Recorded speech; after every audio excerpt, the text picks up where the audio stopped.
Pastāv sens uzskats, ka sarkanvīns jāpasniedz un jābauda istabas temperatūrā. Vai tas tiešām tā ir? Uzkavējies ar mani un es iespējams tevi pārsteigšu. Un lai tev nebūtu jāuztraucās par pareizu vīna glabāšanas temperatūru, ieskaties Liebherr mājaslapā un izvēlies savam mājoklim vispiemērotāko Liebherr vīna leduskapi. Mūsdienu realitāte ir tāda, ka istabas temperatūra gandrīz vienmēr ir virs 20 grādiem. Taču nevienu sarkanvīnu nevajadzētu pasniegt temperatūrā virs 18 grādiem, kas ir pretrunā ar iepriekš minēto.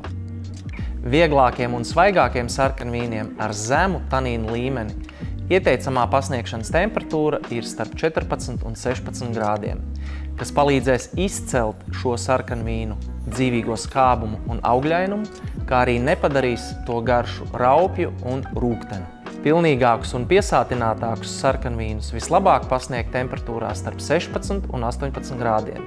Ja temperatūra ir augstāka, tad tiek zaudēts vīna alkohola līdzsvars, kā arī dabiskais balanss un svaigums.